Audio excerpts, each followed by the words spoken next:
உறவுகள் அனைவருக்கும் வணக்கம். காவல்துறை மரணங்கள் தொடர்ச்சியாக நடைபெற்றுட்டே இருக்குது. இந்த இப்போதுள்ள திராவிட மாடல் ஆட்சிக்கு வந்ததுக்கப்புறம் மட்டுமே 22க்கு மேற்பட்ட மரணங்கள் நடந்திருக்கு. ரொம்ப கொடூரமாக நடந்ததுகளில் இதுகளில் தூத்துக்குடியில் நடந்த சாத்தான்குளம் சம்பவம் தான் மிக மோசமானது. ஆனால் அதுக்காக ஒரு விசாரணை ஆணையம் அமைக்கப்பட்டது. விசாரணை ஆணையம் பற்றி அது முழு அறிக்கையை தாக்கல் செஞ்சு 2 ஆண்டுகளுக்கு மேலே ஆகிப்போச்சு. 2-3 ஆண்டுகள் ஆயிடுச்சு போல். ஆனால் அது பற்றி எந்த கூடுதல் நடவடிக்கையும் திராவிட மாடல் அரசு எடுக்காது.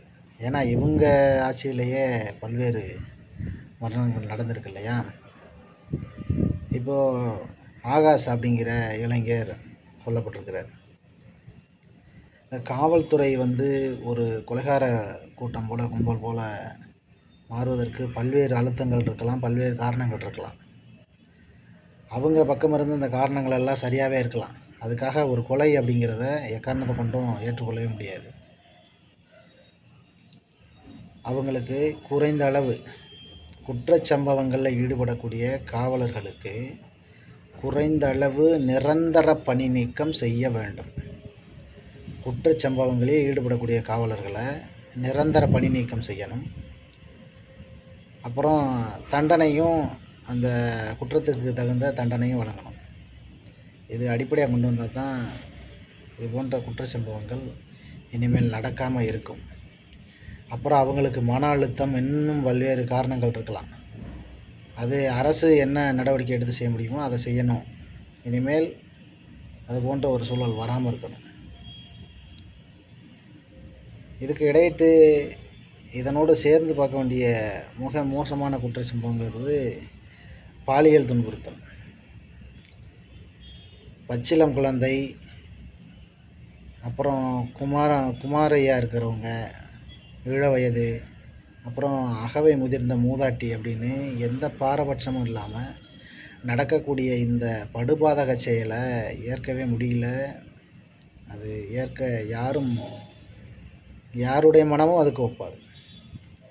அது போன்ற படுபாதக செயல்களை செய்தவர்களையே ஓரிரு நாட்களுக்கு பிறகு கேட்டால் அவங்களே அது போன்ற சம்பவங்களை அவங்க ஏற்க மாட்டாங்க அப்படின்னு தான் நினைக்கிறேன். அப்படி எதுவும் வாக்குமூலம் பதிவு செய்யப்பட்டிருக்கான்னு தெரியல நமக்கு. ஆனால் அப்படி செய்கிறவங்கள என்ன செய்யணும்னா, மரண தண்டனைலாம் கொடுக்க வேண்டாம். மரண தண்டனை கொடுத்துட்டா அதில் எதுவும் மாறிடுமா என்ன? அவங்கள சிறைப்படுத்தி அவங்களுக்கு ஒரு நாளைக்கு ஒரு வேளை மட்டும்தான் உணவு கொடுக்கணும். ஒரு நாளைக்கு ஒரு முறை மட்டும்தான் உணவு கொடுக்கணும். அப்புறம் தேவையான நேரங்களுக்கு ஒரு மணி நேரத்துக்கு ஒரு முறை நீர் கொடுக்கலாம், அருந்த கொடுக்கலாம். அவ்வளவுதான். அவங்களுக்கு அது போதையின் காரணமாகவோ இல்லை தீய எண்ணங்கள் காரணமாகத்தான் இது நடக்குது. இவற்றை சரி செய்வதற்கு உண்டி சுருக்குதலே சரி, அதாவது உணவை குறைத்தலே சரி. உணவு குறைய இந்த உடம்புக்கு நல்லது தான் அவங்களுக்கு நடக்கும். உடம்புக்கு நல்லதான். ஒரு நாளைக்கு ஒரு நேரம் சாப்பிட்டா உயிரோடு தான் இருப்பாங்க, ஒன்றும் ஆயிடாது. அது மருத்துவர்கள் கவனிச்சுக்கலாம். ஒரு வேளை உணவுக்கு மேலே அவங்களுக்கு தேவையில்லை. தண்ணியை குடிச்சிட்டு ஒரு வேளை உணவு எடுத்துகிட்டு சிறைச்சாலையில் இருக்கட்டும். அகம்பாவம், ஆணவம், திமிரு எல்லாம் குறையட்டும். தன்னை அறியட்டும். அவங்க தன்னை அறிஞ்சு திருந்தட்டும். குற்றச்சம்பவங்கள் செய்கிறவங்களை எல்லாம் அழிக்கணும்னா உலக வல்லாதிக்கம் நினைக்கிறது போல் உலகத்தில் இருக்கிற மக்களில் 70-80 விழுக்காட்டுக்கு மேல் மக்களை படுபாதகமாக கொலை செய்ய வேண்டியிருக்கும். அப்படி செய்ய முடியாது, செய்யக்கூடாது இல்லையா? செய்யக்கூடாது. அதை தான் உலக வல்லாதிக்கம் விரும்புது. அதை செய்யக்கூடாது. குற்றச்சம்பவங்களில் ஈடுபட்டவங்களை திருத்தணும், அவங்கள சரி கொண்டு வரணும். ஏன்னா இனிமேல் புதிய அளவு மக்கள் தொகை மக்கள் பிறப்பு அப்படிங்கிறது பெருசாக இருக்க போகிறதில்ல. அதை குறைச்சிட்டாங்க, திட்டமிட்டு குறைச்சிட்டாங்க. எல்லா தேசங்கள்லேயும் குறைச்சிட்டாங்க.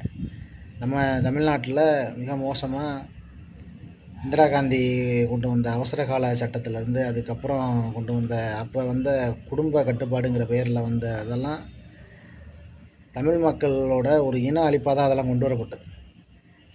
இன்றைக்கி உடல் அளவுலையும் மனதளவுலையும் எல்லாரையும் ஒன்றுமூலமாக்கிட்டு இன்றைக்கி குழந்தை பெற்றுக்கணுன்னா எப்படி பெற்றுக்க முடியும்? எல்லாத்தையும் சீரழிச்சாச்சு. எல்லா கொடூரங்களையும் செஞ்சாச்சு. இப்போது பக்கத்தில் அண்டை மாநிலங்களில் இருக்கிறவங்கெல்லாம் 20,000 25,000 2 குழந்தைக்கு மேலே பெற்றுக்கிட்டா பணம் கொடுக்குறாங்களாம். நீ 5 குழந்தை பெற்றுக்கிட்டா பணம் கொடுக்குறேன்னு சொன்னால் கூட இங்கே இன்னி குழந்தை பெற்றுக்கிற நிலைமையில் ஆண்களோ பெண்களோ இல்லை. பெண்களுக்கெல்லாம் இயல்பாக அது ஒரு அச்சமாகி போச்சு. ஆண்கள் எல்லாம் மலட்டுத்தன்மைக்கு போயிட்டாங்க. மது போதை, அப்புறம் மாது போதை, அப்புறம் பணப்போதைன்னு பல்வேறு போதைகளை கொண்டு வந்து சீரழிச்சிட்டாங்க. இந்த சமுதாயத்தை சீரழிவாக்கிட்டாங்க.